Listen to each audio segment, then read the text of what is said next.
We are, as a people, inherently and historically opposed to secret society, opposed to secret oaths, opposed to secret proceedings, secret proceedings. No official of my administration, whether his rank is high or low,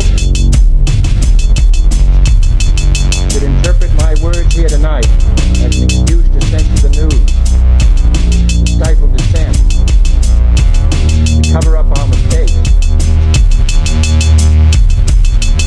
or to withhold from the press and the public the facts they deserve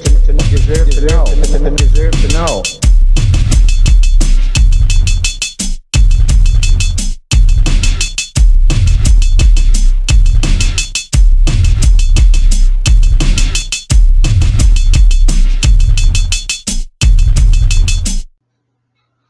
Welcome to Conspiracy Corner Podcast, everyone. This is Abe, your host.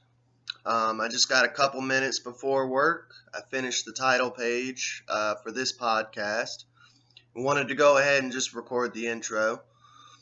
We're supposed to get some snow early in the morning, about 2 a.m., so I'll be stuck at work when it all hits, an hour away. Fun. Happy Valentine's Day. If you're hearing this before or after, well, not before, but it's being recorded on Valentine's Day, so happy late Valentine's Day whenever you hear this. Me and Sammy, we're going out. We got a thing planned. We're going to supposedly a haunted cave. I think it used to be an asylum. I got some stuff printed out on it. I'm gonna read up on it and stuff, but somebody had suggested us going to it, and we actually passed it on the way to the Poplick Bridge, where Goatman supposedly resides. So, as far as a little update on myself, on my life, it's been pretty chill. Yesterday, I was dreading yesterday because we were supposed to have a big boss come in, and he came in for about 2 seconds and left, so that was actually kind of nice, but it just pushed it off for a week. I actually had some crazy shit go on at work. You'll get a kick out of it. So we had this dude, it was 3 a.m., and I went out to go smoke with my buddy, and this dude walks up, and he's like, "Hey, I work for Bobcat, and I need to speak to a manager." So we're like, okay. So we rang the doorbell because it's all locked up. It's third shift, And another coworker comes to the door, talks to him, and the guy leaves. This dude shows up about 5 a.m., an hour before we open. And another employee, I don't know who, let him in. So we go in after break, and we're just doing our normal shit. My buddy comes up to me and goes, "Where's that guy?" I'm like, what are you talking about? No customers are supposed to be in the building. This is 5 a.m. And he's like, "That dude, there's some dude just walking around." I'm like, oh shit. So me, him, and another dude are walking around the store looking for this guy. We find him in the back, and he's helping a Coca-Cola truck distributor put stuff on the shelves and shit. And we just walk up to him. My buddy's like, "You're not supposed to be working. You're not supposed to be here, dude. You gotta go." And he's like, "Oh, I was just waiting on a manager. I figured I'd just do some work while I'm here." And honestly, man, Nicholasville, where I work, there's a lot of druggies and shit. So I think he was just druggy riffraff. But we talked to the Coca-Cola guy, and he's like, "Oh, I don't know, man. I just thought he was a new employee or something. That my boss had sent me a new guy to help." And apparently he walked up to another girl who was doing Quick List, which is the online shopping to where you can pre-order and pick it up. And he just walked up to her and was like, "Can you teach me how to do this?" So at 5 a.m. we had this crazy drugged out dude walking around the store, just putting stuff on the shelves. And yeah, my buddy walked up and he was scanning overstock items to get taken back to the back. And the dude's putting stuff on shelves, and he just walks up and he's like, "The fuck are you doing?"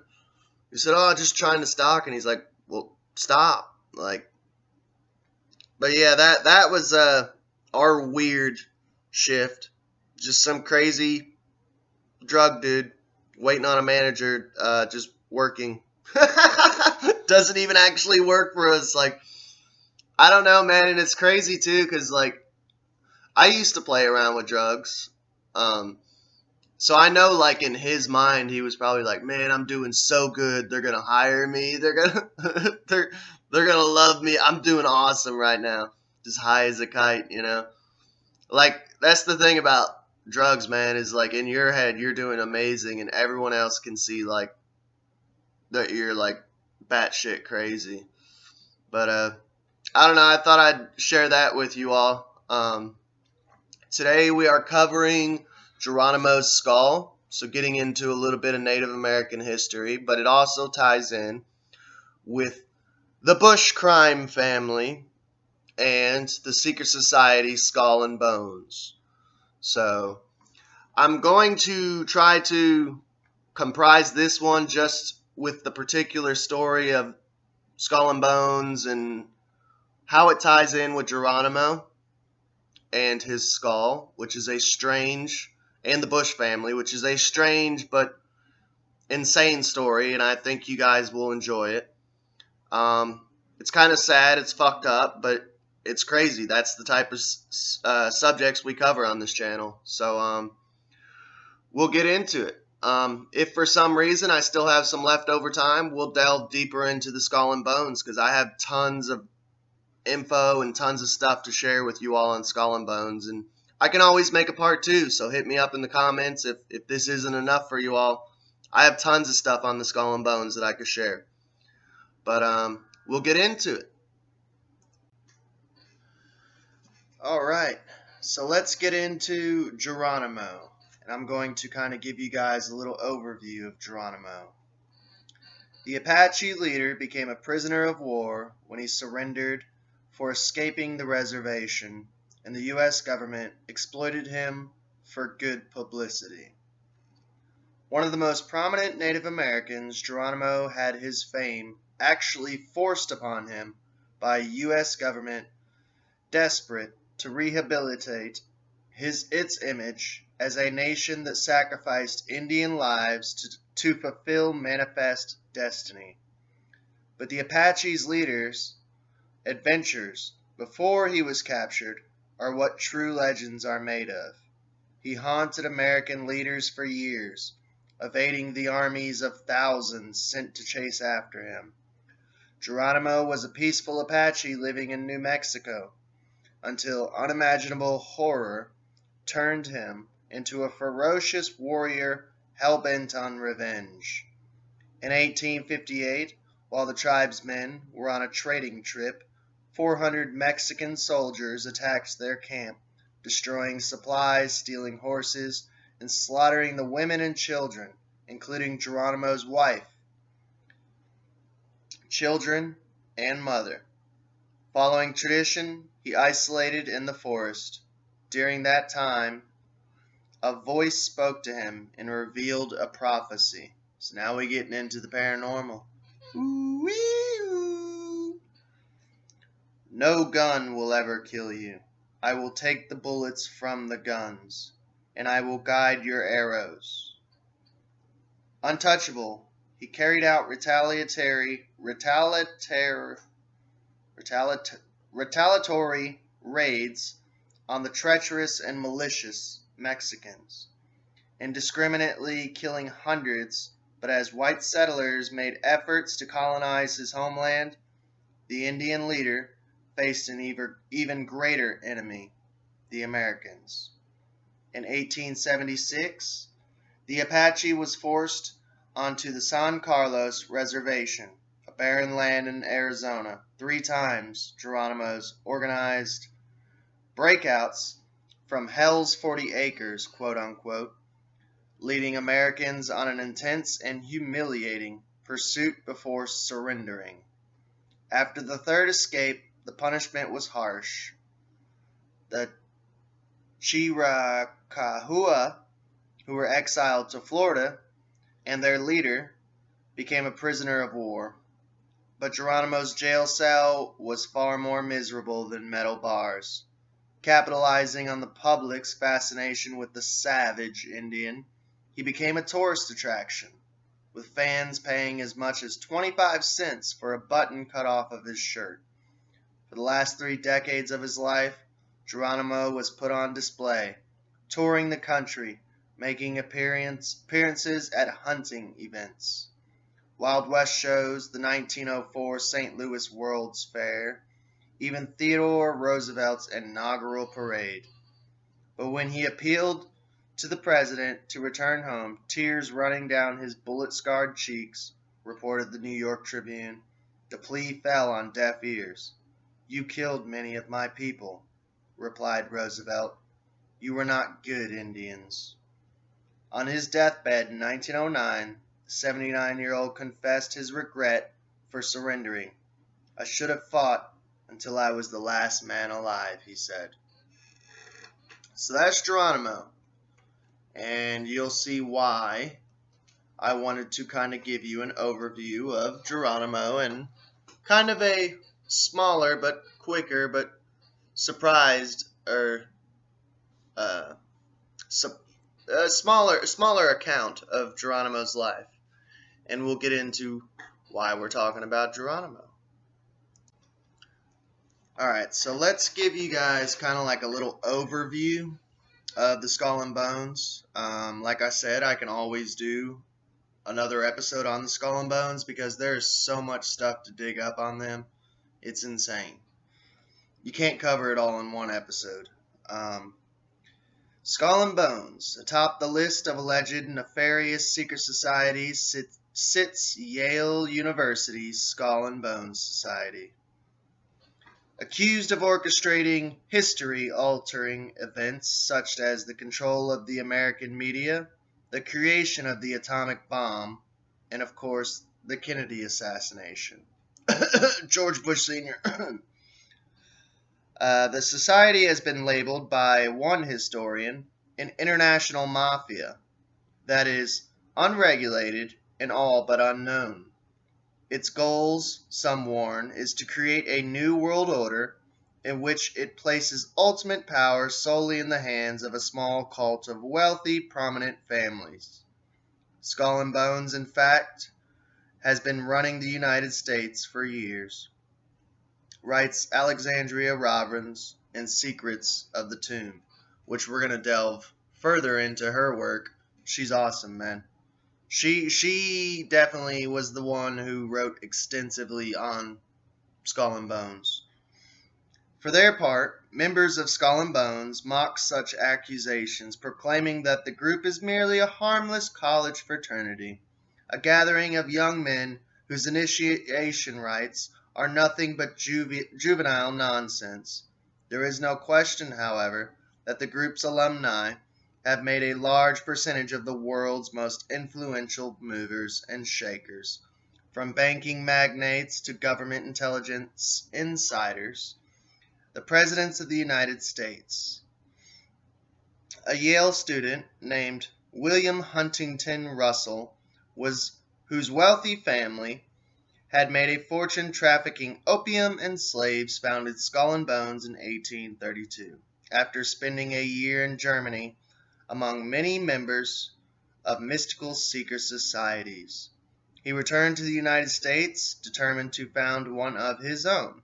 He recruited Alphonso Taft, an outstanding fellow student, and later the Secretary of War, Attorney General, and father of future President William Howard Taft.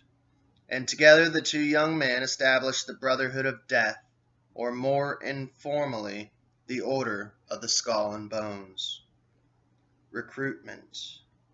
The group picks its members in a highly sensitive manner. 15 Yale juniors, men, and recently women are selected for membership each spring. with special consideration given to the children of wealthy Skull and Bones members.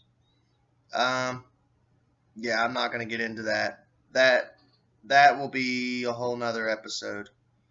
But yeah, there's a little overview of who the Skull and Bones are, just kind of like a little summary, and we'll get into how they tie into Geronimo. But now we'll get into Secrets of the Tomb, the book that I just mentioned, Alexandra Robbins. But this is how it ties in with Geronimo. Other alleged bone thefts have been more controversial. In the 1980s, with Ned Anderson, a former chairman of San Carlos Apache tribe in Arizona, was in the process of trying to find the remains of the Apache chief Geronimo, where he was supposed to be buried at Fort Sill in Oklahoma. He received a letter from someone who claimed to be a member of Skull and Bones. "What you're seeking," the letter read, "is not over at Fort Sill. It's in New Haven, Connecticut, on the Yale University campus. If you are interested in pursuing the matter further, I will make photographs available to you." When Anderson wrote that he was interested, the bonesmen sent him a photograph of the Bones tomb and a photograph of a glass display containing bones, stirrups, a horse bit, and what the informant said was the skull of Geronimo. The bonesmen also included a purported Skull and Bones document that told the story of how George W. Bush's grandfather, Prescott Busch, which, man, he is a piece of Nazi garbage. I'm going to have to do a whole episode on that one day. And a band of fellow patriarchs stole the skull of Geronimo in 1918 from Fort Sill and stowed it in the tomb. And here's their account. From the war days also sprang the mad expedition from the School of Fire at Fort Sill, Oklahoma, that brought to the T its most spectacular crook. The skull of Geronimo the Terrible, the Indian chief who had taken 49 white scalps. An expedition in late May 1918 by members of 4 clubs, XITD 14, that's the name of the club, Barebones, Caliban, and Dingbat, D115, S. Mike, D116, and Hellbender, D117, planned with great caution, since, in the words of one of them, 6 army captains robbing a grave wouldn't look good in the papers. The stirring climax was recorded by Hellbender in the Black Book of D117. The ring of pick on stone and thud of earth on earth alone disturbs the peace of the prairie. An axe pried open the iron door of the tomb, and Pat Busch entered and started to dig. We dug in turn, each on relief taking a turn on the road as guards. Finally, Pat Ellery James turned up a bridle. Soon a saddled horn and rotten leathers followed, then wood, and then, at the bottom of the small round hole, Pat James dug deep and pried out the trophy itself. We quickly closed the grave, shut the door, and sped home to Pat Mallon's room, where we cleaned the bones. Pat Mallon sat on the floor, liberally applying carbonic acid. The skull was fairly clean, having only some flesh inside and a little hair. I showered and hit the hay, a happy man. Some sick shit. Anderson and his attorney returned to Fort Sill, where they discovered, through research, that those personal items had indeed been taken from the grave. At the bonesman's invitation, Anderson and his lawyer visited him in New Haven, where he took them on a tour of the campus to point out key sites that were relevant to the Geronimo theft. He was so worried about his safety that he walked 60 feet ahead of us, and when he wanted us to look at something, he would give us a cue. He'd turn around and gesture, as if he were pointing a gun, Anderson told me. He said there had been quote-unquote incidents and that people had been rummaging through his trash. Eventually, he went on the run. Anderson and his attorney set up a meeting with Bonesman Jonathan Busch, brother of then Vice President George Bush. They met on a Thursday in a New York City high-rise for no more than an hour. Anderson showed Bush the photographs and asked that Geronimo's skull be returned to its intended resting place with the tribe in Arizona. At first he seemed nice, like he was genuinely interested in helping with the cause, Anderson said to me. Bush told Anderson, "I know what you've come for, and I'm going to see to it that you will get what you want and be satisfied." He told Anderson to call him the following day. The next day, Anderson said he tried calling several times, but could not reach anybody until a receptionist finally told him that Bush had gone golfing for the afternoon and could not be reached. Anderson and his lawyer returned home to Arizona. 11 days later, the duo returned to New York for a meeting with both Skull and Bones counsel Endicott Peabody Davison, Bones 1945, and a partner of Winthrop, Stimson, Putnam, and Roberts from 1959 to 1980, and a young Bones Knight. The young guy started to talk in favor of us, and Endicott told him to shut up. And Endicott scolded him, and the guy cowered. Then Endicott did all the talking, Anderson told me. He said the skull we were interested in was right there on the conference table. On the table was a display case, identical to that which Anderson had seen in the photograph, complete with the authentic stirrups and horse bit. But the skull looked different. We had it analyzed, Davison said, gesturing to the skull. We found out it's not Geronimo's skull, but the skull of a 10-year-old boy. Okay, so the skull looked different. It's not Geronimo's, of course, if it looks different and the skull was switched. But why the fuck is there a 10-year-old boy's skull in a glass case at a fraternity house? That right there should be like, what the fuck's going on? What are you all doing? You know, in general, what the fuck are you all doing? Whether you're like at that point, I'd be like, are you murdering children and stealing their skulls, or are you digging up children's grave? Either way, it's fucked up and insane and crazy.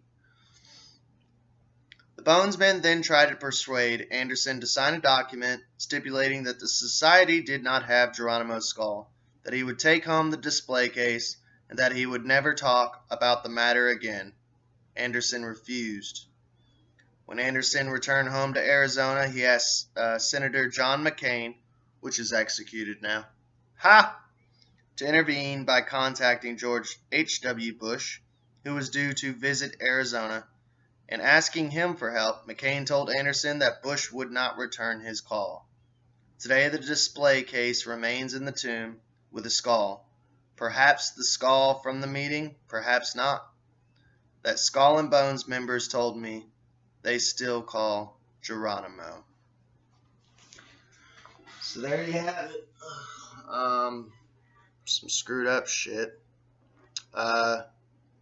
That's just one little part of the Skull and Bones, and one little part, quite frankly, of the George Bush crime family. You know, these are messed up people we are dealing with. You know, these people are sociopaths. We still have a little bit of time, so I'm going to go a little further into the Skull and Bones. I do have some more info on them. I can always do a part 2, but just where we do have some time, I'll delve a little more into it and pick apart some more Skull and Bones stuff for you guys. All right, let's get into Tap Day. This is this is before initiation, but you don't get to join Skull and Bones by knocking on the door and being like, hey, let me join. They choose you. And this is they call it Tap Day. So we'll get into that a little bit. Tap Day, an event that all began in the 1870s and endured as an excruciatingly public ceremony for nearly a century, was the culmination of the selection process. Before tap, juniors could only guess, hope, and place bets on who would go there, who would go where, and why. The finer New Haven tailors, who fitted society members and society aspirants with their suits, also kept a pool going. On a Thursday afternoon near the end of May, the juniors would group together, regardless of the weather, on what is now Old Campus, huddled with friends, and this is all in Yale, for support and consolation. Other students, faculty members, administrators, alumni, and even New Haven townies would line the perimeter watching the event from the windows, steps, rooftops, and streets. When the campus clock struck 5, each of the senior societies would dispatch one member, often black-suited, who silently, soberly emerged from his tomb and made his way alone to campus without acknowledging anyone. As he wove his way into the crowd of white-faced juniors, he would often appear to approach one person and then move on to someone in the opposite direction. He would maneuver to the thickest part of the crowd with the best candidates group, slap his man hard on the shoulder, and thunder, "Go to your room." The junior would turn around to see which society had tapped him by the pin the senior wore. Without a sound, the junior would head towards his room with the senior on his tail. Once there and alone, the senior would offer a lecture to his society. Afterward, the senior would wind his way back to his tomb, where he would remain until the end of the evening. This process would repeat approximately every 5 minutes until each society had filled its roster of 15. When societies tapped men whom the crowd felt were deserving, the undergraduates would erupt with cheers and applause. Taps of men whose merits was questionable were met with cold silence. Usually, Scroll and Key was known to tap the well-rounded achievers who were congenial. Wolf's Head chose the gregarious prep school men, and Skull and Bones selected the successful. Lathceticism, nobility, was perennially prized in 1905 of the 45 juniors tapped for senior societies. 32 were athletes. Skull and Bones was the only society not to condone the practice of quote-unquote packing or tapping a small group of friends who insisted that either a society accept all of them or none of them. Tap Day was scarred. The painfully public procedure left many men broken, because there were always more qualified students than there were society slots. Occasionally, the tenseness of the afternoon caused a candidate to faint. Reported Ernest, in his 1953 book, Academic Procession, in 1899, Lewis Welch explained, "That afternoon has left in the hearts of a score and more of men as sharp and painful and deep wounds as perhaps they will ever suffer in all battles of life. They have lost generally for reasons which they cannot tell, that which they most desired of all honors their fellows could not give.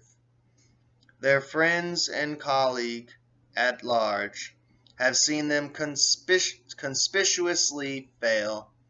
The decision is irrevocable. A peculiar mystery is closed to them, a peculiar experience denied them, and a certain choice and helpful association prohibited.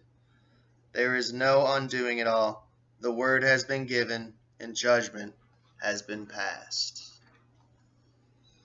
There you all have it. Like I said, I can do a part 2 of Skull and Bones. There's tons and tons and tons more. More. I just wanted to focus specifically on that account of Geronimo and his skull being stolen. Which there is a Native American man who still goes out every day at noon outside of Skull and Bones, their little lodge, and he screams every day at noon. He screams Geronimo at the top of his lungs, which I thought was pretty cool. He still does it every single day. But you all have a good day.